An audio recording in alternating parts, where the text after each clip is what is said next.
നമ്മുടെ ഓണപ്പരീക്ഷയ്ക്ക് വരാൻ സാധ്യതയുള്ള ഇമ്പോർട്ടൻ്റ് ആയിട്ടുള്ള എല്ലാ ക്വസ്റ്റ്യൻസും ഞാൻ ഇൻക്ലൂഡ് ചെയ്തിട്ടുണ്ട്. വളരെ കുറഞ്ഞ സമയം കൊണ്ട് നമുക്കിത് ഡിസ്കസ് ചെയ്യാം. ഇതിലുള്ള എല്ലാ ക്വസ്റ്റ്യൻസും നിങ്ങൾ കൃത്യമായി പഠിച്ചു കഴിഞ്ഞാൽ ഒരു സംശയവും ഇല്ല, നിങ്ങളുടെ ക്വസ്റ്റ്യൻ പേപ്പറിൽ വരുന്ന 90% ക്വസ്റ്റ്യൻസും ഈ നമ്മൾ ഡിസ്കസ് ചെയ്യുന്ന ക്വസ്റ്റ്യനിൽ നിന്നായിരിക്കും. ഒരു സംശയവും വേണ്ട. അപ്പോൾ തുടങ്ങാലോ. നിങ്ങൾക്കിത് ഹെൽപ്ഫുൾ ആവുന്നുള്ള കാര്യം ഉറപ്പാണ്. നിങ്ങളിത് ലൈക്ക് ചെയ്യണം, നിങ്ങളുടെ എല്ലാ ഫ്രണ്ട്സിനും അയച്ചു കൊടുക്കുക. അടിപൊളിയായിട്ട് പഠിക്കുക കേട്ടോ. തുടങ്ങാം നമുക്ക്. മക്കളെ, സൊല്യൂഷൻ എന്ന് പറയുന്ന ആദ്യത്തെ ചാപ്റ്റർ നമ്മൾ നോക്കിക്കഴിഞ്ഞാൽ അവിടെ ആദ്യത്തെ ക്വസ്റ്റ്യൻ മൊളാരിറ്റിയും മൊളാലിറ്റിയും ഡിസ്റ്റിങ്വിഷ് ചെയ്യാനാണ്. അതോടൊപ്പം ഇതിൽ ആരാണ് ടെമ്പറേച്ചറിനെ ഡിപ്പെൻഡ് ചെയ്യുന്നതെന്ന ചോദ്യം. നിങ്ങൾക്കറിയാം, മൊളാരിറ്റി എന്ന് പറഞ്ഞാൽ number of moles of solute present in 1 liter of solution ആണ്. അതേ number of moles of solute present in 1 kilogram of solvent ആണ് മൊളാലിറ്റി എന്ന് പറയുന്നത്. രണ്ടിൻ്റെയും ഇക്വേഷൻസ് നമ്മൾ പഠിക്കണം. ടെമ്പറേച്ചറിനെ ഡിപ്പെൻഡ് ചെയ്യുന്ന ടേം മൊളാരിറ്റിയാ. ടെമ്പറേച്ചർ കൂടുമ്പോൾ വോളിയം കൂടും, മൊളാരിറ്റി കുറയും. മൊളാലിറ്റി ടെമ്പറേച്ചറിനെ ഡിപ്പെൻഡ് ചെയ്യുന്നില്ല. ഓക്കെ ആണല്ലോ. മൊളാരിറ്റിയും മൊളാലിറ്റിയും പഠിക്കാതെ നിങ്ങൾ പോവരുത്. രണ്ടാമത്തെ ക്വസ്റ്റ്യൻ മക്കളെ, ഹെൻറീസ് ലോ, അതിൻ്റെ അപ്ലിക്കേഷൻ, അതേപോലെ തന്നെ അക്വാറ്റിക് ഓർഗാനിസങ്ങൾ എന്തുകൊണ്ടാണ് കോൾഡ് വാട്ടർ പ്രിഫർ ചെയ്യുന്നത്. ആദ്യത്തെ പോയിന്റ് പഠിക്ക്. ഹെൻറീസ് ലോ എന്ന് പറഞ്ഞാൽ partial pressure of A gas in vapour face is directly proportional to mole fraction of the gas in solution. അതായത് പാർഷ്യൽ പ്രഷർ മോൾ ഫ്രാക്ഷന് ഡയറക്ട്ലി പ്രൊപ്പോർഷണലാ. പ്രൊപ്പോർഷണാലിറ്റി സൈൻ ഈക്വൽ ആക്കുമ്പോൾ KH Henry's constant നമുക്ക് ഉപയോഗിക്കാം. എന്താ Henry's ലോന്റെ application? ഒന്ന്, soda വാട്ടറും soft ഡ്രിങ്ക്സിൻ്റെ ഒക്കെ bottles high പ്രഷറിൽ seal ചെയ്യുന്നത് ഹെൻറിയുടെ അപ്ലിക്കേഷനാ. High ആൾട്ടിറ്റ്യൂഡിൽ താമസിക്കുന്ന ആളുകൾക്ക് അനോക്സി ഉണ്ടാവുന്നത് ഹെൻറിയുടെ അപ്ലിക്കേഷനാ. സ്ക്യൂബ ഡൈവേഴ്സ് ഡൈവിങ് കഴിഞ്ഞ് തിരിച്ചു വരുമ്പോൾ ബെൻഡ് അനുഭവപ്പെടുന്നതിൻ്റെ അപ്ലിക്കേഷനാ. മറക്കണ്ട. ഇനി മക്കളെ നോക്കൂ, ഒരു പ്രധാനപ്പെട്ട കാര്യം ഇതെന്താണെന്നറിയോ? ഇതൊരു സോൾവെൻ്റ് ആണ്. ഇതെന്താ ഇതിലുള്ളത്? ഒരു സോൾവെൻ്റാ. മക്കളെ, ഈ സോൾവെൻറ്റിലേക്ക് ഒരു ഗ്യാസ് ഡിസോൾവ് ചെയ്യുന്നത്, ഈ സോൾവെൻറ്റിലേക്ക് ഒരു ഗ്യാസ് ഡിസോൾവ് ചെയ്യുന്നത് ഒരു എക്സോതെർമിക് പ്രോസസ്സാണ്. എന്ത് പ്രോസസ്സാണ്? എക്സോതെർമിക് പ്രോസസ്സാണ്. അതുകൊണ്ട് തന്നെ ടെമ്പറേച്ചർ കൂടുമ്പോൾ സോലുബിലിറ്റി കുറയുകയാണ് ചെയ്യുക. അതായത് ചൂട് കൂടുതലുള്ള വെള്ളത്തിൽ ഓക്സിജൻ ഗ്യാസിൻ്റെ സോലുബിലിറ്റി കുറവായിരിക്കും. ഓക്സിജൻ ഇല്ലാത്ത സ്ഥലത്ത് അക്വാറ്റിക് ഓർഗാനിസങ്ങൾക്ക് നിൽക്കാൻ കഴിയുമോ? ഇല്ല. അപ്പോൾ ഒരു ചൂട് കുറവുള്ള സ്ഥലത്തേക്ക് മൈഗ്രേറ്റ് ചെയ്തു പോകും. ഇതാണ് പരിപാടി. നോട്ട് ചെയ്ത് വെക്കണം. അടുത്തത്, റൗൾസ് ലോ എന്താണ്? For a solution of volatile liquids, partial vapor pressure of each component in solution is directly proportional to their mole fraction. ഇതിനെയാണ് നമ്മൾ റൗൾസ് ലോ എന്ന് പറയാ. ഇത് റൗൾസ് ലോന്റെ ഗ്രാഫാണ്. നിർബന്ധമായി പഠിക്കണം. കാര്യം എന്താണെന്നറിയോ? റൗൾസ് ലോ എല്ലാ ടെമ്പറേച്ചറിലും എല്ലാ കോൺസെൻട്രേഷനിലും ഒബേ ചെയ്യുന്ന സൊല്യൂഷനെയാണ് നമ്മൾ ഐഡിയൽ സൊല്യൂഷൻ എന്ന് വിളിക്കുന്നത്. ഐഡിയൽ സൊല്യൂഷൻ്റെ 4 ഫീച്ചർ പഠിക്കണം. ഐഡിയൽ സൊല്യൂഷൻ്റെ ഒരു എക്സാമ്പിൾ പഠിക്കണം. ഐഡിയൽ സൊല്യൂഷൻ്റെ ഗ്രാഫ് എന്ന് പറയുന്നത് റൗൾസ് ലോന്റെ അതേ ഗ്രാഫാ. ഇനിയോ, എല്ലാ ടെമ്പറേച്ചറിലും എല്ലാ കോൺസെൻട്രേഷനിലും റൗൾസ് ലോ ഒബേ ചെയ്യുന്നതല്ലേ ഐഡിയൽ. അപ്പോൾ ഒബേ ചെയ്യാത്തതോ? അത് നോൺ ഐഡിയൽ ആണ്. അപ്പം നോൺ ഐഡിയൽ സൊല്യൂഷൻ്റെ ഫീച്ചേഴ്സ് ചോദിച്ചാൽ ഇതേ 4 പോയിന്റ് എഴുതിയാൽ മതി. പക്ഷേ ഈക്വൽ ടു ഉള്ളത് നോട്ട് ഈക്വൽ ടു ആക്കി മാറ്റണം എന്നുള്ള ഒരേ ഒരു ചേഞ്ച് വരുത്തുക. പക്ഷെ ഒരു കാര്യം മക്കളെ നിങ്ങൾ അറിയണം, നോൺ ഐഡിയൽ സൊല്യൂഷൻ 2 ടൈപ്പ് ഉണ്ട്. പോസിറ്റീവായി ഡീവിയേറ്റ് ചെയ്യുന്നതുണ്ട്, നെഗറ്റീവായിട്ട് ഡീവിയേറ്റ് ചെയ്യുന്നതുണ്ട്. നമ്മൾ നേരത്തെ പറഞ്ഞ അതേ 4 പോയിന്റാ. പക്ഷേ നോട്ട് ഈക്വൽ ടു എന്നുള്ളത് ഗ്രേറ്റർ ദാൻ ആക്കിയാൽ പോസിറ്റീവായി, അത് ലെസ് ദാൻ ആക്കിയാൽ നെഗറ്റീവായി. ഇതെല്ലാം കണ്ട് പേടിക്കേണ്ട കാര്യമില്ല. ഈ 4 പോയിന്റ് തന്നെ അത് ഗ്രേറ്റർ ദാൻ ആക്കുമ്പോൾ പോസിറ്റീവ്, ലെസ് ദാൻ ആക്കുമ്പോൾ നെഗറ്റീവ്. ഇനി നോക്കൂ, അതിൻ്റെ എക്സാമ്പിൾ എന്താ? Ethanol plus water, ethanol plus acetone അഥവാ ആൽക്കഹോൾ വന്നാൽ പോസിറ്റീവ് ഡീവിയേഷനാണ് കാണിക്കുക. ഇനി നെഗറ്റീവോ? HCl plus water, HNO3 plus water അഥവാ ആസിഡ് വന്നാൽ നെഗറ്റീവ് ഡീവിയേഷനാ കാണിക്കുക. അതിൻ്റെ കൂടെ ഒരു കാര്യം മക്കൾ നോട്ട് ചെയ്യണം, ക്ലോറോഫോം പ്ലസ് അസറ്റോണ് നെഗറ്റീവ് ഡീവിയേഷനാ കാണിക്കുക. അതെന്താണെന്നല്ലേ, അവർക്കിടയിൽ ഇന്റർമോളിക്കുലാർ ഹൈഡ്രജൻ ബോണ്ട് ഉള്ളത് കൊണ്ടാ. പറ മക്കളെ, എന്തുകൊണ്ടാണ് നെഗറ്റീവ് ഡീവിയേഷൻ കാണിക്കുന്നത്? അവർക്കിടയിൽ ഇന്റർമോളിക്കുലാർ ഹൈഡ്രജൻ ബോണ്ട് ഉള്ളത് കൊണ്ടാ. ഇനി നേരത്തെ പറഞ്ഞ് ഈ ഗ്രാഫ് തന്നെ, പക്ഷെ ഇവിടെയുള്ള 3 ലൈന് മുകളിലേക്ക് കയറ്റി വരച്ചാൽ പോസിറ്റീവ്, താഴത്തേക്ക് ഇറക്കി വരച്ചാൽ നെഗറ്റീവ്. നോക്കൂ, മുകളിലേക്ക് കയറ്റുമ്പോൾ പോസിറ്റീവിന്റെ ഗ്രാഫായി, താഴേക്ക് ഇറക്കി വരച്ചാൽ നെഗറ്റീവിന്റെ ഗ്രാഫായി. ഇത് ആവശ്യമുള്ളതാ മക്കളെ, എക്സാമിന് വളരെ ഇമ്പോർട്ടൻ്റ് ആയ കാര്യമാണ് ഇത് പഠിക്കാതെ പോവേണ്ട. അടുത്ത നോക്കൂ, നിങ്ങൾ നോക്കൂ, ഇതെന്താണെന്നറിയോ? ഇത് എലവേഷൻ ഓഫ് ബോയിലിംഗ് പോയിന്റുമായി ബന്ധപ്പെട്ട ഒരു ക്വസ്റ്റ്യനാ. എല്ലാ ഡാറ്റയും ഇവിടെ ഉണ്ട്. നോക്കൂ, ഇത് ഡിപ്രഷൻ ഓഫ് ഫ്രീസിംഗ് പോയിന്റുമായി ബന്ധപ്പെട്ട ക്വസ്റ്റ്യനാ. എല്ലാ ഡാറ്റയും ഇവിടെയുണ്ട്. ഇതെന്താണെന്നറിയോ നിങ്ങൾക്ക്? ഓസ്മോട്ടിക് പ്രഷറുമായി ബന്ധപ്പെട്ട ക്വസ്റ്റ്യനാ. എല്ലാ ഡാറ്റയും ഇവിടെയുണ്ട്. പക്ഷേ ഇവിടെ ഈ പ്രോബ്ലം ചെയ്യാൻ എന്താ വേണ്ടതെന്ന് അറിയോ? നമുക്ക് കോളിഗേറ്റീവ് പ്രോപ്പർട്ടീസിന്റെ ഇക്വേഷൻ അറിയണം. ആരാ colligative property? Number of solute പാർട്ടിക്കിളിനെ മാത്രം ഡിപ്പെൻഡ് ചെയ്യുന്ന, ആ പാർട്ടിക്കിളുകളുടെ നേച്ചറിനെ ഡിപ്പെൻഡ് ചെയ്യാത്ത സൊല്യൂഷന്റെ പ്രോപ്പർട്ടിയാ കോളിഗേറ്റീവ് പ്രോപ്പർട്ടി. മക്കളെ, 4 കോളിഗേറ്റീവ് പ്രോപ്പർട്ടീസ് ഉണ്ട്. ഏതൊക്കെയാ? 1 relative lowering of vapour pressure, 2 elevation of boiling point, 3 depression of freezing point, 4 osmotic pressure. ഈ 4 കോളിഗേറ്റീവ് പ്രോപ്പർട്ടീസിനും ഇക്വേഷൻ ഉണ്ട് മക്കളെ. ഈ ഇക്വേഷൻ കൃത്യമായി പഠിച്ചാൽ നേരത്തെ പറഞ്ഞ പ്രോബ്ലത്തിലേക്ക് ജസ്റ്റ് സബ്സ്റ്റിറ്റ്യൂട്ട് ചെയ്യുമ്പോൾ നമുക്ക് ആൻസർ കിട്ടും. അപ്പൊ കൃത്യമായിട്ട് ഈ 4 കോളിഗേറ്റീവ് പ്രോപ്പർട്ടീസിന്റെ പേര്, അവരുടെ ഇക്വേഷൻ നിങ്ങൾ പഠിച്ചു എന്ന് ഉറപ്പുവരുത്തിയിട്ടാ മക്കളെ എക്സാം ഹാളിലേക്ക് നമ്മൾ കടന്നു ചെല്ലേണ്ടത്. നോക്കൂ, നിങ്ങൾ 4 കോളിഗേറ്റീവ് പ്രോപ്പർട്ടി ഉണ്ട്. പക്ഷെ സാധാരണഗതിയിൽ പോളിമേഴ്സിന്റെ ഒക്കെ മോളാർ മാസ് മെഷർ ചെയ്യാൻ നമ്മൾ ഓസ്മോട്ടിക് പ്രഷർ മെത്തേഡാ ഉപയോഗിക്കുക.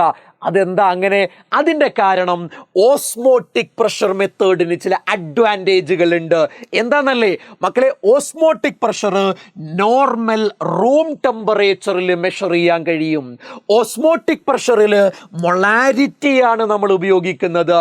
അതേപോലെ എത്ര ഡൈല്യൂട്ട് സൊല്യൂഷൻ ആണെങ്കിലും ഓസ്മോട്ടിക് പ്രഷറിൻ്റെ മാഗ്നിറ്റ്യൂഡ് വളരെ ഹൈ ആയിരിക്കും എന്നത് മറ്റൊരു പ്രധാനപ്പെട്ട കാര്യമാണ്. ക്ലിയർ ആണല്ലോ? യെസ്. ഇനി മക്കളെ നോക്കൂ, അടുത്തത് റിവേഴ്സ് ഓസ്മോസിസ്. ഓസ്മോട്ടിക് പ്രഷറിനേക്കാൾ കൂടുതൽ പ്രഷർ സൊല്യൂഷന്റെ സൈഡിൽ അപ്ലൈ ചെയ്താൽ അവിടെ റിവേഴ്സ് ഓസ്മോസിസ് നടക്കും. അതിന്റെ അപ്ലിക്കേഷൻ എന്താണെന്നറിയോ?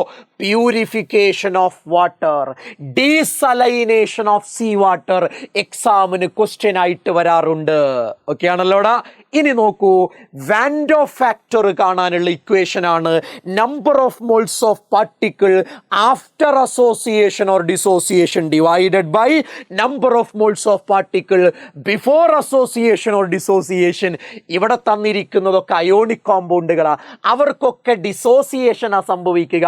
അപ്പോൾ വാൻഡോ ഫാക്ടർ കാണാൻ ആഫ്റ്റർ ഡിസോസിയേഷൻ 2, ബിഫോർ 1, അപ്പോൾ 2/1 2. അങ്ങനെ ഓരോന്നും ചെയ്യാൻ കഴിയും. മനസ്സിലായോ? അപ്പൊ ഈ ക്വസ്റ്റ്യൻസ് ആണ് നിങ്ങൾ ക്ലിയർ കട്ടായിട്ട് പഠിക്കേണ്ടത്.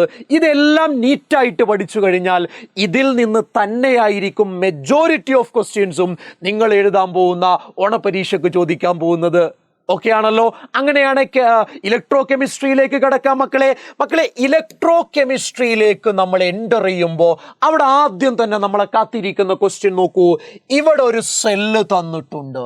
പ്ലാറ്റിനവും ഹൈഡ്രജനും കാണുമ്പോൾ അറിയാം അത് സ്റ്റാൻഡേർഡ് ഹൈഡ്രജൻ ഇലക്ട്രോഡാണ്. അതിൻ്റെ പൊട്ടൻഷ്യൽ എത്രയാണെന്ന് ചോദിക്കുന്നുണ്ട്. അതെന്തിനാ ഉപയോഗിക്കുക എന്ന് ചോദിക്കുന്നുണ്ട്. ആദ്യം തന്നെ നിങ്ങൾ മനസ്സിലാക്കുക, ഇതാണ് സ്റ്റാൻഡേർഡ് ഹൈഡ്രജൻ ഇലക്ട്രോഡിൻ്റെ ഒരു ഔട്ട്ലൈൻ. ഒരു പ്ലാറ്റിനം വയറ്, എൻഡിലൊരു പ്ലാറ്റിനം ഫോയിൽ, അത് 1 മോളാർ കോൺസെൻട്രേഷനിലെ ആസിഡ് സൊല്യൂഷനിലാണ് ഡിപ്പ് ചെയ്ത് വെച്ചിട്ടുള്ളത്. ഈ സീൽഡ് ട്യൂബിലൂടെ ഹൈഡ്രജൻ ഗ്യാസ് നമ്മൾ കടത്തിവിടുന്നു, അതിവിടെ വെച്ച് ബബിൾ ചെയ്യുന്നു. ഇതാണ് അതിൻ്റെ ഒരു ഔട്ട്ലൈൻ. ഈ ഔട്ട്ലൈൻ നമ്മൾ അറിഞ്ഞിരിക്കേണ്ടതുണ്ട്. ഇത് എന്തിനാ ഉപയോഗിക്കുക? ഒരു ഇലക്ട്രോഡിൻ്റെ സ്റ്റാൻഡേർഡ് ഇലക്ട്രോഡ് പൊട്ടൻഷ്യൽ മെഷർ ചെയ്യാനാണ് ഉപയോഗിക്കുക. സ്റ്റാൻഡേർഡ് ഹൈഡ്രജൻ ഇലക്ട്രോഡിൻ്റെ പൊട്ടൻഷ്യൽ എത്രയാ? അത് 0 വോൾട്ട് ആണ്. അത് ആനോഡായി ആക്ട് ചെയ്യാറുണ്ട്. അപ്പോൾ ഓക്സിഡേഷൻ ആണ് നടക്കുക. കാഥോഡായിട്ട് ആക്ട് ചെയ്യാറുണ്ട്, അപ്പോൾ റിഡക്ഷൻ ആ സംഭവിക്കുക. കൃത്യമായിട്ട് പേപ്പറിൽ എഴുതി പഠിക്ക്. ഇതിടയ്ക്ക് എക്സാമിന് ക്വസ്റ്റ്യൻ ആയിട്ട് വരാറുണ്ട്. പിന്നെ മറ്റൊരു പ്രധാനപ്പെട്ട ക്വസ്റ്റ്യൻ ആണ്, നോക്കൂ, ഇത് ഡാനിയൽ സെല്ലിൻ്റെ സെൽ റെപ്രസെൻറ്റേഷനാണ്. ഒരു സെല്ല് എങ്ങനെയാണ് റെപ്രസെൻ്റ് ചെയ്യുന്നത് എന്ന് കൃത്യമായി പഠിക്കണം.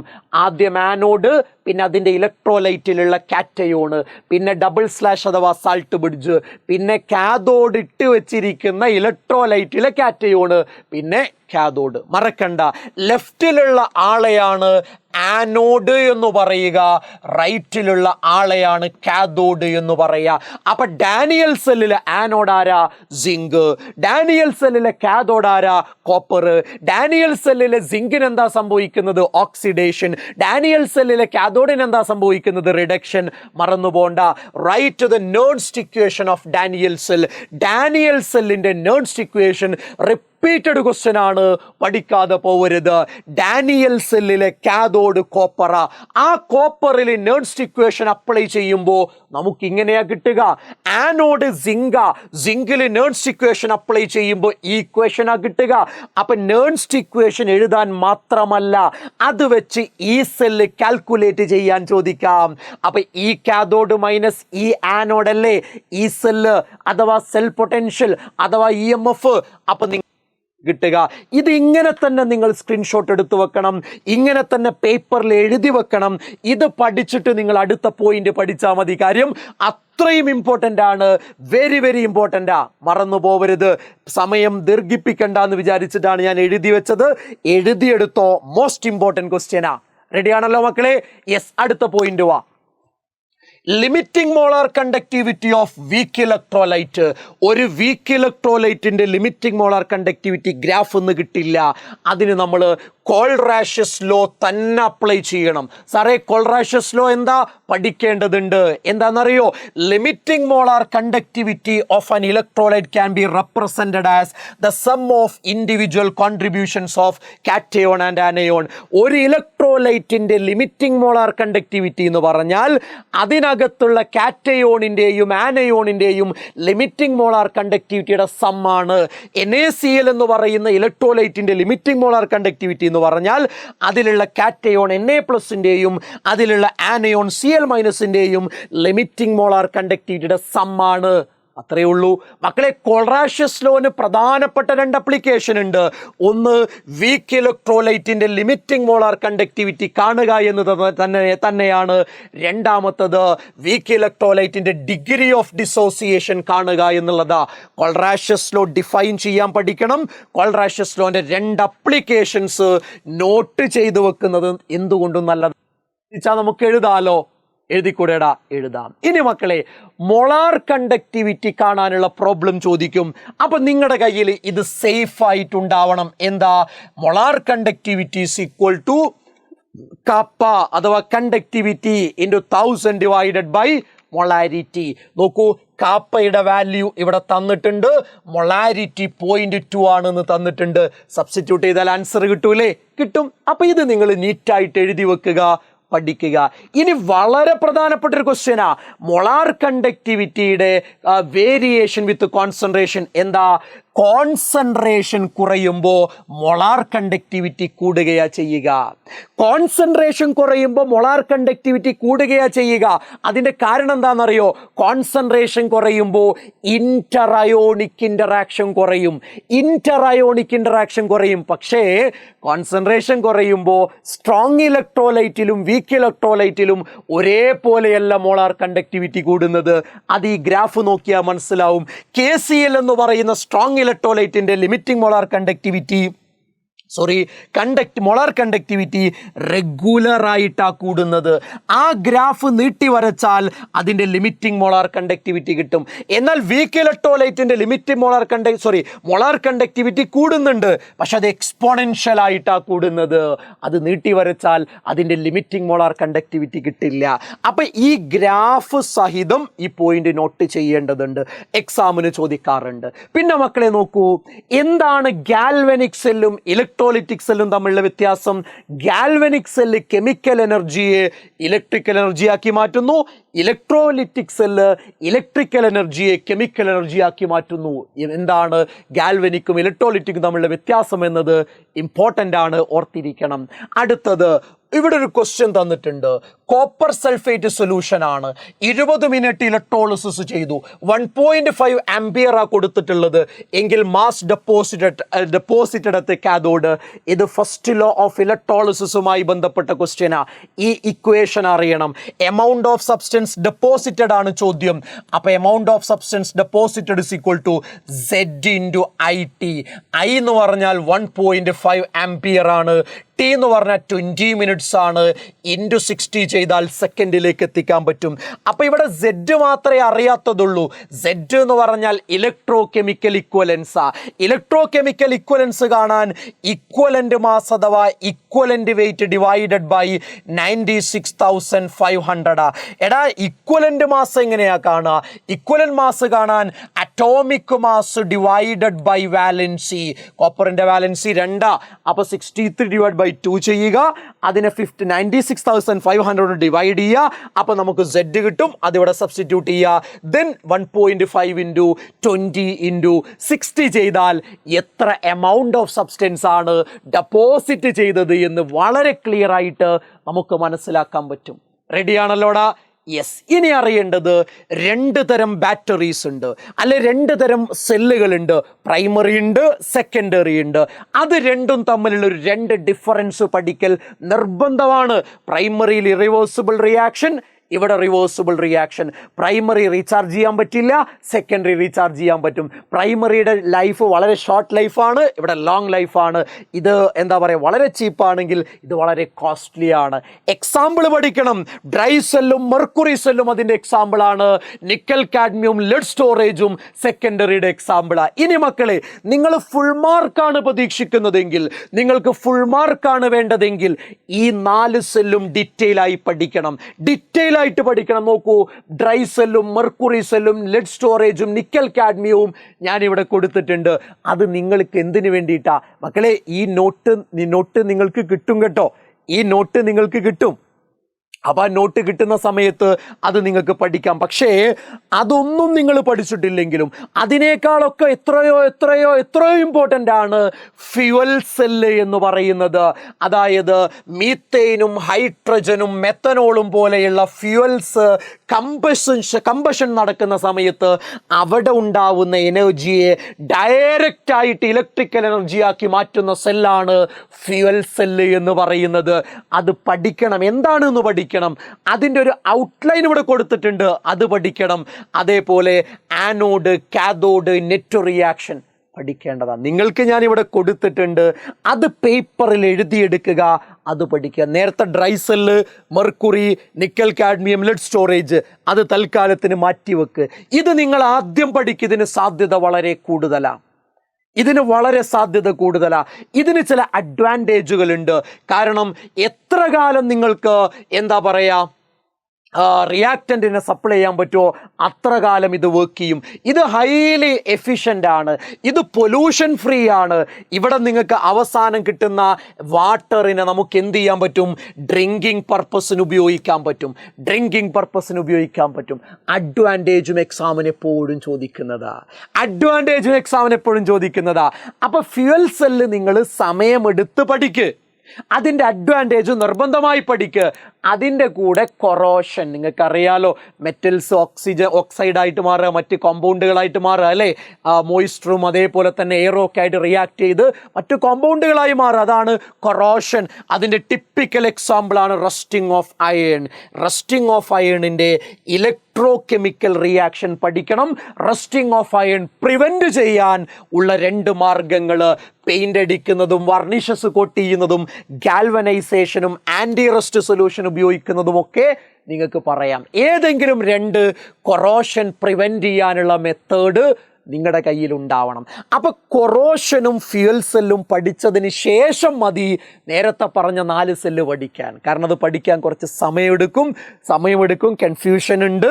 അതുകൊണ്ട് അത് നിങ്ങൾ അവസാനം പഠിച്ചാൽ മതി. ഫുൾ മാർക്ക് വേണ്ടവരോടാണ് ഞാൻ പറഞ്ഞത്. ഓക്കെ ആണല്ലോ? ഫ്യൂൽ സെല്ലും കൊറോഷനും തന്നെയാണ് അതിനേക്കാളൊക്കെ ഇമ്പോർട്ടൻ്റ് ആയ കാര്യം. അപ്പം അത് പഠിക്കൂലേ നിങ്ങൾ? അത് പഠിക്കൂലടാ നിങ്ങൾ? പഠിക്കണം. അടുത്തതിലേക്ക് പോയാൽ നോക്കൂ മക്കളെ, അടുത്തതിലേക്ക് പോയാൽ എന്താണ്? കെമിക്കൽ കൈനറ്റിക്സ് എന്നാണ് ഇതിൻ്റെ പേര്. കെമിക്കൽ കൈനറ്റിക്സിൽ ആദ്യം തന്നെ അറിയേണ്ടത് കെമിക്കൽ റിയാക്ഷൻ്റെ റേറ്റിനെ എഫക്റ്റ് ചെയ്യുന്ന ഒരു 2-3 ഫാക്ടർ പഠിക്കണം. ടെമ്പറേച്ചറും കാറ്റലിസ്റ്റും കോൺസെൻട്രേഷൻ ഓഫ് റിയാക്റ്റൻറ്റും പ്രധാനപ്പെട്ട 3 ഫാക്ടേഴ്സാണ്. എന്താണ് ഓർഡർ, എന്താണ് മോളിക്കുലാരിറ്റി? ഇതറിയാത്തവർ വളരെ കുറവായിരിക്കും അല്ലേ? റേറ്റ് ലോ എക്സ്പ്രഷനിലുള്ള റിയാക്റ്റൻ്റ് മോളിക്യൂൾസിൻ്റെ പവറിൻ്റെ സമ്മാണ് ഓർഡർ. ബാലൻസ്ഡ് കെമിക്കൽ ഇക്വേഷനിലുള്ള റിയാക്ടിങ് സ്പീഷീസിൻ്റെ സമ്മാണ് മോളിക്കുലാരിറ്റി. ഓർഡർ ഒരു എക്സ്പെരിമെൻ്റലാണ്, മോളിക്കുലാരിറ്റി തിയററ്റിക്കലാണ്. ഓർഡർ 0 ആവാം, ഫ്രാക്ഷണലൊക്കെ ആവാം. മോളിക്കുലാരിറ്റി ഒരിക്കലും 0യോ ഫ്രാക്ഷണലോ ആവില്ല. അത് പോസിറ്റീവ് വോൾ നമ്പേഴ്സ് ആയിരിക്കും. ഓക്കെ അല്ലേടാ? യെസ്. അടുത്തതിലേക്ക് പോയാൽ ഓർഡർ എങ്ങനെയാ കാണുക, മോളിക്കുലാരിറ്റി എങ്ങനെയാ കാണുക? ഇതാണല്ലോടാ ബാലൻസ്ഡ് ഇക്വേഷൻ. അവിടെ ഒരു എ ഒരു ബി അത് ആഡ്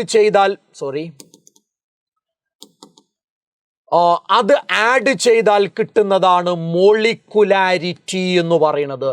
1 + 1 = 2. മക്കളെ, ഓർഡർ കിട്ടണമെങ്കിൽ റേറ്റ് ലോ എക്സ്പ്രഷനിലേക്ക് നോക്കൂ. അവിടെ 3/2 ആണ് പവർ, അതേപോലെ 1/2 അത് ആഡ് ചെയ്ത് കഴിഞ്ഞാൽ 4/2 ദാറ്റ് ഈസ് ഈക്വൽ ടു 2 ആണ് വരിക. ഓർഡറും മോളിക്കുലാരിറ്റിയും തമ്മിലുള്ള ഡിഫറൻസ് പോരാ, അതെങ്ങനെയാണ് കാൽക്കുലേറ്റ് ചെയ്യുന്നത് എന്ന് പഠിക്കണം. അടുത്തത് നോക്കൂ മക്കളെ, ഏത് ഓർഡർ ആണെങ്കിലും അവരുടെ റേറ്റ് കോൺസ്റ്റന്റിന്റെ യൂണിറ്റ് കിട്ടാൻ ഇത് നിങ്ങൾ പഠിച്ചാൽ മതി. എന്നിൻ്റെ സ്ഥാനത്ത് ഓർഡർ സബ്സ്റ്റിറ്റ്യൂട്ട് ചെയ്യുക. Which of the following is the unit of rate constant of first order? First order എന്ന് പറഞ്ഞാൽ എന്നിൻ്റെ സ്ഥാനത്ത് 1 സബ്സ്റ്റിറ്റ്യൂട്ട് ചെയ്യുക. അപ്പോൾ 1 - 1 0, 1 - 1 0. അപ്പോൾ സെക്കൻഡ് ഇൻവേഴ്സ് ഉണ്ടാവുക. അപ്പോൾ option B is the correct answer അല്ലേ? അപ്പോൾ ഇത് പഠിച്ചു വെച്ച് കഴിഞ്ഞാൽ ഏത് ഓർഡർ ആണെങ്കിലും നമുക്ക് അതിൻ്റെ റേറ്റ് കോൺസ്റ്റന്റിന്റെ യൂണിറ്റ് പറയാൻ കഴിയും. ഓക്കെ ആണല്ലോ? യെസ്. ഇനി നോക്കടാ മക്കളെ, the first order reaction has rate constant തന്നിട്ടുണ്ട്. How long it will take for 5 gram of the reactant decrease to 3 gram? മക്കളെ, integrated rate law expression of first order reaction ആണ് ഇത് കാണാതെ പഠിക്കുക. ഇവിടെ ചോദിച്ചത് എത്ര സമയമെടുക്കും? അപ്പൊ ടൈമിന് അങ്ങോട്ട് കൊണ്ടുപോ, കേനെ താഴോട്ട് ഇറക്ക്. അപ്പൊ T = 2.303/k log R0/R. R0 എന്ന് പറഞ്ഞാൽ ഇനീഷ്യൽ കോൺസെൻട്രേഷൻ ഓഫ് റിയാക്റ്റൻ്റ് ആണ്. R എന്ന് പറഞ്ഞാൽ concentration of reactance at time T ആണ്. അപ്പോൾ മക്കൾ നോക്കടാ, 2.303/k. കേൻ്റെ വാല്യൂ എന്താ? 1.15 × 10⁻³ ഇൻറ്റു ഇനീഷ്യൽ കോൺസെൻട്രേഷൻ 5 gram ആണ്, 3 ഗ്രാമിലേക്കാണ് മാറുന്നത്. ഇത് ചെയ്തു കഴിഞ്ഞാൽ നമുക്ക് ആൻസർ കിട്ടും. ബുദ്ധിമുട്ടുണ്ടോ? പക്ഷെ ഒരു കാര്യമുണ്ട്, ഈ ഇക്വേഷൻ നിങ്ങളുടെ കയ്യിലില്ലെങ്കിൽ നമുക്ക് ആൻസറിലേക്ക് പോകാൻ പറ്റുമോടാ? പോകാൻ പറ്റില്ല. അതുകൊണ്ട് നന്നായിട്ട് അത് പഠിക്കുക. അടുത്തത് മക്കളെ, ഫസ്റ്റ് ഓർഡർ റിയാക്ഷൻ്റെ ഹാഫ് ലൈഫ് കാണാനുള്ള ഇക്വേഷൻ ഡിറൈവ് ചെയ്യാൻ എക്സാമിന് ചോദിക്കും. അതിൻ്റെ ഡെറിവേഷൻ വളരെ കൃത്യമായിട്ട് ഇവിടെ കൊടുത്തിട്ടുണ്ട്. ഇത് നിങ്ങൾ കാണാതെ പഠിക്കേണ്ട ഇക്വേഷനുമാണ്. കാര്യം എന്താ അറിയോ? ഇത് ഡിറൈവ് ചെയ്യാൻ എന്തായാലും പഠിക്കണം, എക്സാമിന് ചോദിക്കാറുണ്ട്. ഇത് ബൈ ഹാർട്ട് ചെയ്യുകയും വേണം. കാര്യം ഇത് ബൈ ഹാർട്ട് ചെയ്താൽ ഇങ്ങനെയുള്ള ക്വസ്റ്റ്യൻ ആൻസർ ചെയ്യാൻ കഴിയും. കാര്യം ഫസ്റ്റ് ഓർഡർ റിയാക്ഷൻ്റെ ഹാഫ് ലൈഫ് ഇവിടെ തന്നിട്ടുണ്ട്. അങ്ങനെയാണെങ്കിൽ റേറ്റ് കോൺസ്റ്റന്റ് ഇവിടെ തന്നിട്ടുണ്ട്.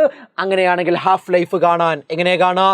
Half life = 0.693/k. കേൻ്റെ വാല്യൂ അല്ലേടാ തന്നത്, അതിവിടെ സബ്സ്റ്റിറ്റ്യൂട്ട് ചെയ്താൽ you will get T half. T half കിട്ടാൻ ബുദ്ധിമുട്ടുണ്ടോ? അവിടെ ഒരു ബുദ്ധിമുട്ടും ഇല്ല. അടുത്തത് നോക്കടാ, സ്യൂഡോ ഫസ്റ്റ് ഓർഡർ റിയാക്ഷൻ എന്താ? നമ്മൾ എക്സ്പെക്ട് ചെയ്യുന്നത് ഹയർ ഓർഡർ ആണ്, ആക്ച്വലി കിട്ടുന്നത് 1 ആണ്. അതാണ് സ്യൂഡോ ഫസ്റ്റ് ഓർഡർ റിയാക്ഷൻ. അതിൻ്റെ എക്സാമ്പിൾ ആണ് സുക്രോസിൻ്റെ ഹൈഡ്രോളിസിസ്. അവിടെ നമ്മൾ എക്സ്പെക്ട് ചെയ്യുന്നത് ഓർഡർ 2 കിട്ടുമെന്ന, പക്ഷെ ആക്ച്വലി ഓർഡർ 1 ആ. കാര്യം എന്താണെന്നറിയോ? എടാ മക്കളെ, ഇവിടെ വാട്ടർ എക്സസ് എമൗണ്ട് ഉണ്ട്. എക്സസ് എമൗണ്ട് ഉള്ള ആളെ റേറ്റിലോ എക്സ്പ്രഷനിൽ റെപ്രസെന്റ് ചെയ്യാൻ പാടില്ല. അപ്പോൾ ആക്ച്വലി ഓർഡർ 1 ആ. നമ്മൾ 2 ആണ് എക്സ്പെക്ട് ചെയ്യുന്നത്, പക്ഷെ ആക്ച്വലി 1 ആ. പോയിന്റ് ക്ലിയർ ആണല്ലോ? അത്തരമുള്ള റിയാക്ഷൻസ് ആണ് സ്യൂഡോ ഫസ്റ്റ് ഓർഡർ റിയാക്ഷൻ. മക്കളെ, ഈ അറീനിയസിന്റെ ഇക്വേഷൻ വളരെ ഇമ്പോർട്ടൻ്റ് ആ. എന്താ അത്? K = A × E⁻ EA/RT.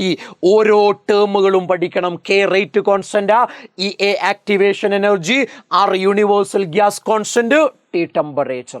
എക്സാമിന് എപ്പോഴും ചോദിക്കുന്നതാ, റിപ്പീറ്റഡ് ക്വസ്റ്റ്യനാ, പഠിക്കാതെ പോവരുത്. ഓക്കെ ആണല്ലോടാ? യെസ്. അടുത്തത്, ടെമ്പറേച്ചർ കൂടുമ്പോൾ കെമിക്കൽ റിയാക്ഷൻ്റെ റേറ്റ് കൂടുന്നുണ്ട്.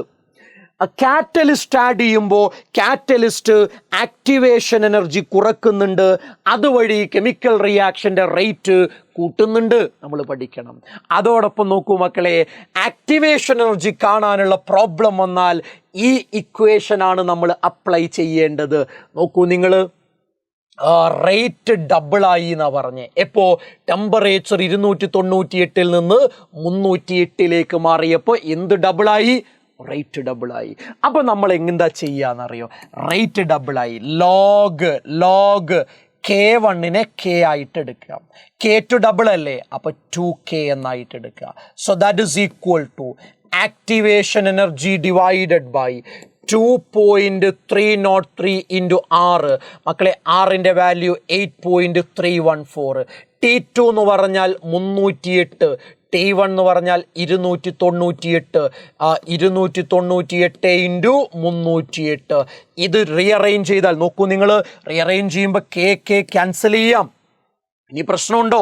നിങ്ങൾ പറ. ആക്ടിവേഷൻ എനർജി എങ്ങനെയാ കാണുക? ലോഗ് 2 എന്ന് പറഞ്ഞാൽ 0.3010 ആണ്. 0.3010. ഇവരൊക്കെ മുകളിലേക്ക് വരും അല്ലേ? 2.303 × 8.314 × 298 × 308 ഡിവൈഡഡ് ബൈ 308 - 298. ഇത് ചെയ്താൽ EA കിട്ടൂലടാ? കിട്ടും. അപ്പം ഇങ്ങനെയുള്ള പ്രോബ്ലംസ് വരാറുണ്ട്. അത് നമ്മൾ ശ്രദ്ധിച്ചെഴുതി പഠിക്കണം കേട്ടോ. അടുത്തത് മക്കളെ, D and F block elements. ഇത് വെയിറ്റേജ് കുറവുള്ള ചാപ്റ്ററാണ്, എന്നാലും വളരെ പ്രധാനപ്പെട്ട ചില ക്വസ്റ്റ്യൻസ് ഉണ്ട്. അതിലൊന്ന് ലാന്തനോയിഡ് കോൺട്രാക്ഷൻ എന്താ? മക്കളെ, ലാന്തനോയിഡ് എന്ന് പറഞ്ഞാൽ സീറിയത്തിൽ തുടങ്ങി ലുട്ടീഷ്യത്തിൽ അവസാനിക്കുന്ന 14 എലമെൻറ്റ്സാണ്. മക്കളെ, ലാന്തനോയിഡ്സിൽ നിന്ന് ലെഫ്റ്റ് ടു റൈറ്റ് നമ്മൾ പോകുന്ന സമയത്ത് റെഗുലറായിട്ട്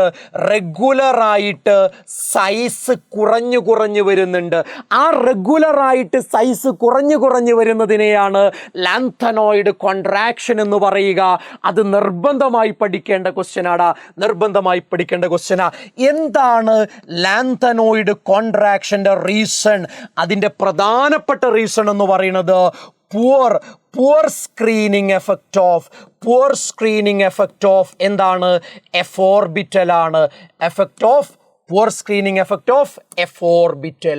F orbitalൻ്റെ ആ സ്ക്രീനിങ് എഫക്റ്റ് വളരെ പുവർ ആണ് എന്നുള്ള കാര്യം ഓർത്തിരിക്കേണ്ടതുണ്ട്. ഇനി മക്കളെ നോക്കൂ, അതിൻ്റെ കോൺസിക്വൻസുകളാണ്. ലാന്തനോയിഡ് കോൺട്രാക്ഷൻ്റെ കോൺസിക്വൻസ് ആണ് ചോദിക്കുന്നതെങ്കിൽ അതിൻ്റെ ഒന്നാമത്തെ കോൺസിക്വൻസ് അറിയണ്ടേ നിങ്ങൾക്ക്? അതായത് 4D and 5D series. 4D and 5D സീരീസിൻ്റെ atomic and ionic radius almost same ആണ്. എന്ത്? അറ്റോമിക് ആൻഡ് അയോണിക് റേഡിയസ് ഏകദേശം സെയിമാ. മറ്റൊരു പോയിന്റ് പറഞ്ഞാൽ സിർക്കോണിയവും ഹഫ്നിയവും ഒരേ അറ്റോമിക് ആൻഡ് അയോണിക് റേഡിയസാണ് കാണിക്കുന്നത്, അല്ലെങ്കിൽ അവർ ഒരേ പ്രോപ്പർട്ടീസാണ് കാണിക്കുന്നത്. അത് ലാന്തനോയിഡ് കോൺട്രാക്ഷൻ്റെ കോൺസിക്വൻസ് ആണ്. രണ്ടാമത്തത് ഇവരുടെ എന്താ പറയുക, സെപ്പറേഷൻ വളരെ ഡിഫിക്കൽട്ടാണ്. സെപ്പറേഷൻ എന്താണ്? Separation is very difficult. അതെന്തുകൊണ്ടാണ് മക്കളെ ഇവരുടെ സെപ്പറേഷൻ വളരെ ഡിഫിക്കൽട്ടാണെന്ന് പറയുന്നത്? ഇവരുടെ സെപ്പറേഷൻ എന്തുകൊണ്ടാണ് വളരെ ഡിഫിക്കൽട്ടാന്ന് പറയുന്നത്? ഏകദേശം ഒരേ പ്രോപ്പർട്ടീസ് കാണിക്കുന്ന ആളുകളാണ് ഇവർ. ഏകദേശം ഒരേ പ്രോപ്പർട്ടീസ് കാണിക്കുന്ന കൂട്ടമായിട്ട് നിൽക്കുന്ന ലാന്തനോയിഡുകളിൽ നിന്ന് ഒരാളെ സെപ്പറേറ്റ് ചെയ്യുക എന്ന് പറഞ്ഞാൽ വളരെ ഡിഫിക്കൽട്ടാണ്. ഇനി മക്കളെ മൂന്നാമത്തെ പോയിന്റ്, ലാന്തനോയിഡ്സ് നിന്ന് ലെഫ്റ്റ് നിന്ന് റൈറ്റിലേക്ക് പോകുമ്പോൾ അവരുടെ ഹൈഡ്രോക്സൈഡുകളുടെ ബേസിക് സ്ട്രെങ്ത് എന്താ ചെയ്യുക? ബേസിക് സ്ട്രെങ്ത് കുറയുകയാ ചെയ്യുക. ഇതൊക്കെ ലാന്തനോയിഡ് കോൺട്രാക്ഷൻ്റെ കോൺസിക്വൻസ് ആണെന്ന് പറയാറുണ്ട്. ഒരു 2 കോൺസിക്വൻസ് നിർബന്ധമായി പഠിക്കുക. അടുത്തത് സിർക്കോണിയവും ഹഫ്നിയവും ഒരേ പ്രോപ്പർട്ടി കാണിക്കാനുള്ള കാര്യം ലാന്തനോയിഡ് കോൺട്രാക്ഷൻ തന്നെ. അടുത്തത് ട്രാൻസിഷൻ മെറ്റൽസ് ഗുഡ് കാറ്റലിസ്റ്റാ. കാര്യം ഇവർക്ക് എന്താ പറയുക, സർഫസ് പ്രൊവൈഡ് ചെയ്യാൻ കഴിയും. ഇവരുടെ കയ്യിൽ വേക്കൻറ്റ് ഡി ഓർബിറ്റൽ ഉണ്ട്. ഇവർക്ക് കോംപ്ലക്സ് ഫോം ചെയ്യാനുള്ള ടെൻഡൻസി ഉണ്ട്. അതുകൊണ്ടൊക്കെ അവരെ കാറ്റലിസ്റ്റ് ആയിട്ട് ഉപയോഗിക്കുന്നത്. ഇനി നോക്കടാ, ഈ അറ്റോമിക് നമ്പർ 27 ആണ്. അറ്റോമിക് നമ്പർ 27 എന്ന് പറഞ്ഞാൽ ആർഗണിൻ്റെ കോൺഫിഗറേഷന് ശേഷം എന്താ 4s2 3d7. എന്നാൽ ഇയാളുടെ M2+ അയോണ്, M2+ എന്ന് പറഞ്ഞാൽ 4s എന്ന് 2 ഇലക്ട്രോൺ പോയി, അപ്പോൾ 3d7 ഉണ്ടാവുക. 3d7 എന്ന് പറഞ്ഞാൽ 1 2 3 4 5 1 2 3 4 5 6 7 3 അൺപെയ്ഡ് ഇലക്ട്രോൺ ഉണ്ട്. അൺപെയ്ഡ് ഇലക്ട്രോണിൻ്റെ പേരാണ് N. ഈ ഇക്വേഷൻ ഉപയോഗിച്ചിട്ടാണ് മാഗ്നറ്റിക് മൊമെന്റ് കാണുക. അപ്പോൾ മാഗ്നറ്റിക് മൊമെന്റ് എന്ന് പറഞ്ഞാൽ 3 × 3 + 2 ദാറ്റ് മീൻസ് √15 ബോർ മാഗ്നെറ്റോൺ ആണ് ഇതിൻ്റെ മാഗ്നറ്റിക് മൊമെന്റ്. അപ്പോൾ ഈ ഇക്വേഷൻ നിർബന്ധമായി പഠിക്കുക. സ്പിൻ ഓൺലി മാഗ്നറ്റിക് മൊമെന്റ് കാണാൻ √n × n + 2 എന്നുള്ള പോയിന്റ് മറക്കാതിരിക്കുക. അടുത്ത ക്വസ്റ്റ്യൻ, 3D സീരീസിൽ ഏറ്റവും ലാർജസ്റ്റ് ഓക്സിഡേഷൻ നമ്പർ ആരാ കാണിക്കുക? അത് മാംഗനീസാ കാണിക്കുക. അയാളുടെ ഓക്സിഡേഷൻ നമ്പർ +7 ആണ്. അയാളുടെ ഓക്സിഡേഷൻ നമ്പർ എന്ന് പറയുന്നത് +7 ആണ്. അടുത്തത് മക്കളെ, give reason for variable oxidation state. D ബ്ലോക്കിലെ n-1d ഓർബിറ്റലിൻ്റെയും ns ഓർബിറ്റലിൻ്റെയും എനർജീസ് ഓൾമോസ്റ്റ് സെയിമാ. അതുകൊണ്ട് 2 ഓർബിറ്റലിൽ നിന്നും ഇലക്ട്രോണിനെ ഡൊണേറ്റ് ചെയ്യാൻ പറ്റും. അതുകൊണ്ടാണ് ഇവർ വേരിയബിൾ ഓക്സിഡേഷൻ സ്റ്റേറ്റ് കാണിക്കുന്നത്. അടുത്തത് 2 ടൈപ്പ് മാഗ്നറ്റിക് ബിഹേവിയർ ഏതാ? ഒന്ന് പാരാമാഗ്നറ്റിക്, 2 ഡയാമാഗ്നറ്റിക്. എഴുതി വെക്ക്, പാരാമാഗ്നറ്റിക്, ഡയാമാഗ്നറ്റിക്. അടുത്തത് നോക്കൂ മക്കളെ, എന്തുകൊണ്ടാണ് ഇവർ കളർ കാണിക്കുന്നത്? അവിടെ DD ട്രാൻസിഷൻ നടക്കുന്നത് കൊണ്ടാണ്. DD ട്രാൻസിഷൻ നടക്കണമെങ്കിൽ എന്ത് വേണം? അൺപെയ്ഡ് ഇലക്ട്രോണുകൾ വേണം. അൺപെയ്ഡ് ഇലക്ട്രോൺ ഉണ്ടെങ്കിൽ അവർക്ക് DD ട്രാൻസിഷൻ നടക്കും. DD ട്രാൻസിഷൻ നടന്നാൽ കളർ ഉണ്ടാവും. കോപ്പർ പ്ലസിന് കളർ ഇല്ല, കാര്യം അൺപെയ്ഡ് ഇലക്ട്രോൺ ഇല്ല. കോപ്പർ 2+ കളേർഡാ, കാര്യം അൺപെയ്ഡ് ഇലക്ട്രോൺ ഉണ്ട്. അതാണ് പോയിന്റ്. നോട്ട് ചെയ്ത് വെക്കണം കേട്ടോ, ഇമ്പോർട്ടൻ്റ് ആണ്. അടുത്തത് പൊട്ടാസ്യം ഡൈക്രോമേറ്റിൻ്റെ പ്രിപ്പറേഷൻ വളരെ ഇമ്പോർട്ടൻ്റാ. ക്രോമൈറ്റോറിലേക്ക് സോഡിയം കാർബണേറ്റ് ഓക്സിജന്റെ പ്രസൻസിൽ ആഡ് ചെയ്താൽ സോഡിയം ക്രോമേറ്റ് കിട്ടും. സോഡിയം ക്രോമേറ്റിലേക്ക് സൾഫ്യൂരിക് ആസിഡ് ആഡ് ചെയ്താൽ സോഡിയം ഡൈക്രോമേറ്റ് കിട്ടും. സോഡിയം ഡൈക്രോമേറ്റിനെ പൊട്ടാസ്യം ക്ലോറൈഡുമായി ട്രീറ്റ് ചെയ്താൽ പൊട്ടാസ്യം ഡൈക്രോമേറ്റ് കിട്ടും. മറക്കണ്ട, ഇത് നിങ്ങൾ എഴുതി പഠിക്കണമെന്ന് ഞാൻ ഓർമ്മിപ്പിക്കുകയാണ്. പേപ്പർ എടുത്ത് എഴുത്, അത് റിപ്പീറ്റ് ചെയ്ത് എഴുത്, എന്നിട്ട് പഠിക്കുന്നവരെ എഴുത്. അതേപോലെ പൊട്ടാസ്യം പെർമാംഗനേറ്റ്, ഇതിനെ പൈറോലുസൈറ്റ് ഓർ എന്നാ പറയാ.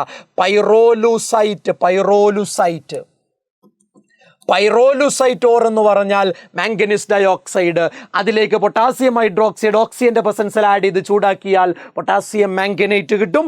അതിനെ ആസിഡ് ആഡ് ചെയ്ത് ഇലക്ട്രോളിറ്റിക്കലി ഓക്സിഡൈസ് ചെയ്താൽ പൊട്ടാസ്യം പെർമാംഗനേറ്റ് കിട്ടും. 2 സ്റ്റെപ്പേ ഉള്ളൂ, എഴുതി പഠിക്ക്. അത് ചോദിക്കാറുണ്ട്. കൂടുതൽ സാധ്യത പൊട്ടാസ്യം നേരത്തെ പറഞ്ഞ ഡൈക്രോമേറ്റിന് തന്നെയാണ്. പക്ഷെ ഇതും ചോദിക്കാം, ഇതും പഠിക്കണം കേട്ടോ. അടുത്തത് ലാന്തനോയിഡുകളുടെയും ആക്ടിനോയിഡുകളുടെയും കോമൺ ഓക്സിഡേഷൻ സ്റ്റേറ്റ് എന്താടാ? അത് +3 ആണ്. അതെന്താ മക്കളെ? +3. ഇതാണ് ഈ 4 ചാപ്റ്ററിൽ നിന്ന് ഏറ്റവും പ്രധാനപ്പെട്ട് നിങ്ങൾ എക്സാമിന് പ്രതീക്ഷിക്കേണ്ട ക്വസ്റ്റ്യൻസ് എന്ന് പറയുന്നത്. ഓരോ ക്വസ്റ്റ്യൻസും നിങ്ങൾ എഴുതി പ്രാക്ടീസ് ചെയ്യണം മക്കളെ. ഏതെങ്കിലും ക്വസ്റ്റ്യൻസ് നിങ്ങൾക്ക് കിട്ടുന്നില്ല എന്ന് വിചാരിക്കുക, നിങ്ങൾ കൺഫ്യൂഷൻ ആവേണ്ട കാര്യമില്ല. നിങ്ങളെ ഹെൽപ്പ് ചെയ്യാൻ വേണ്ടിയിട്ട്, കെമിസ്ട്രി നിങ്ങളെ പഠിപ്പിക്കാൻ വേണ്ടിയിട്ട്, നിങ്ങൾക്ക് വേണ്ട കാര്യങ്ങൾ ചെയ്യാൻ വേണ്ടിയിട്ട് ഞാനൊരു ഇൻസ്റ്റാഗ്രാം ചാനൽ സ്റ്റാർട്ട് ചെയ്തിട്ടുണ്ട്. നിങ്ങൾ ചെയ്യേണ്ടത് yasin.sar_, ഇത് സെർച്ച് ചെയ്യുക, ഫോളോ ചെയ്യുക. കെമിസ്ട്രിയിൽ എന്ത് ഡൗട്ടാണോ നിങ്ങൾക്കുള്ളത്, ടെൻഷൻ അടിക്കണ്ട, കൺഫ്യൂഷൻ ആവണ്ട, ഞാൻ നിങ്ങളുടെ കൂടെയുണ്ട്. നിങ്ങൾ ധൈര്യമായിട്ട് മെസ്സേജ് അയക്കുക. റിപ്ലൈ കിട്ടിയിട്ടില്ലെങ്കിൽ നിങ്ങൾ റിമൈൻഡ് ചെയ്യുക. അങ്ങനെ നമുക്ക് ഒരുമിച്ച് അടിപൊളിയായിട്ട് പഠിക്കാം. അപ്പോൾ എനിക്കൊരു കാര്യം നിങ്ങളോട് ഞാൻ പറയാൻ ആഗ്രഹിക്കുന്നത്, ഇത് നിങ്ങൾ അടിപൊളിയായിട്ട് പഠിക്കണം. ഇത് മീൻസ് ഈ ക്വസ്റ്റ്യൻ അല്ല, ഇവിടെ ഡിസ്കസ് ചെയ്ത ഓരോ ക്വസ്റ്റ്യനും അടിപൊളിയായിട്ട് പഠിക്കുക. നമുക്ക് കെമിസ്ട്രിയിൽ ഫുൾ മാർക്ക് തന്നെ സ്കോർ ചെയ്യാം. So all the very best. Thank you very much.